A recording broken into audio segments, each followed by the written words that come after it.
Hello ladies and gentlemen, and welcome back to Hello Dave with Down to Earth Astronomy. So, let's have a look at what's been going on in Elite. First of all, last week Frontier did post they called it a recap basically of the whole Dev Diary 2. There wasn't anything massive new information, there was a few clarifications in there. Nothing major. I thought I would mention it because I thought some of you might find it interesting, since they do clarify some of the things that I've seen people ask about. But I'm not going to go into too much detail with it since I don't want to go through the whole thing. There's a lot of repeats of what we already know. However, I am going to link it in the description if you want to go and dive in and read it for yourself. I did realize another thing this week that when you think about it seems obvious, but for some reason I just never really realized it. And that is the fact that the cargo storing method that we have on fleet carriers today, where owners of a fleet carrier can take stuff from their ship and they can put it into storage on their fleet carrier. That will have to be available for everybody, and not just on fleet carriers but on all stations. If you think about this scenario here, I've just been out mining, I'm coming back in my cutter, 500 tons of rocks inside it, and I'm docking on station A. I then leave the stuff in the ship, I go out on foot, go to the social hub, walk to the Apex Interstellar Transport, and fly over to Station B. At Station B, I have another ship. That ship may not have enough cargo to store the 500 tons that I originally had. Now, if you swap between ships today, I can't board a ship if I don't have enough cargo. And that leaves us with a few options how this situation here could be resolved. One, you're going to have individual ship storage where you can store cargo in individual ships even after you leave them or board another ship. It doesn't transfer over as they do today.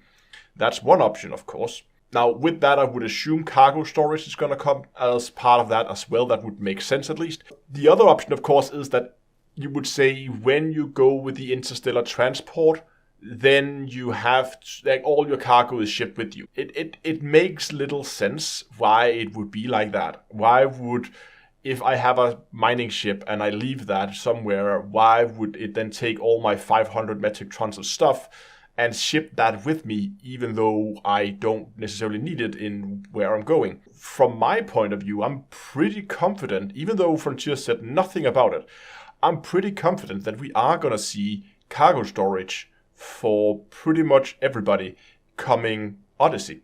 And it would fit very nicely when we look at the way Frontier implements stuff like this. I've mentioned it before, but we've seen this in the past where Frontier will do a small implementation of something, then they will implement it on a larger scale later. A good example is the whole fighter, like ship-launched fighter. They did that when in the Guardian update, when the ship-launched fighters were introduced, and it was then after that update that we've begun to see the Thargoids return to the game. So basically what happened here was they said, okay, we need to test the mechanics around having one ship with smaller ships, like a mothership with a smaller like other ships around it, basically like the Thargon swarm that we see with the Thargoids. I would assume it's exactly the same mechanic. The Thargon swarm just counts as a fighter for the Thargoids, and then there's some additional mechanics on top, of course. But underlying thing is, I assume, essentially the same. And in order for them to be able to test whether this mechanic worked, basically implement ship-launched fighters, because obviously they couldn't put the Thargoid fights into a beta test, because that would kind of spoil the whole fun of discovering these. So there was no way they could test these things outside. And that's why I think it's quite plausible that we are going to see cargo storage as part of the Odyssey update. Now, obviously, I don't know this for sure, and I don't have any confirmation on it. This is just my own speculations. I'm pretty sure that even if Frontier was asked, they probably wouldn't have any comments on it yet, since they have a pretty strict schedule for like what information is released when. Do let me know what you think about it and what your point of view is in the comment section below. I don't have a whole lot of other things to talk about this week. I just want to mention the live stream tomorrow.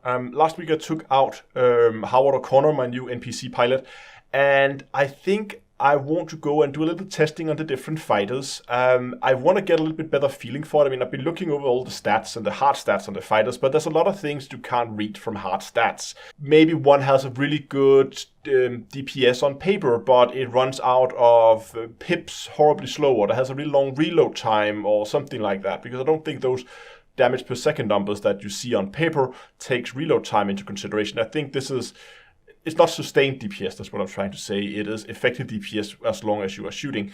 So therefore, I want to go out, I want to play around with some of the fighters and basically see which one I like the most, because I think right now the fighters I have on my Corvette is just basically like chosen randomly.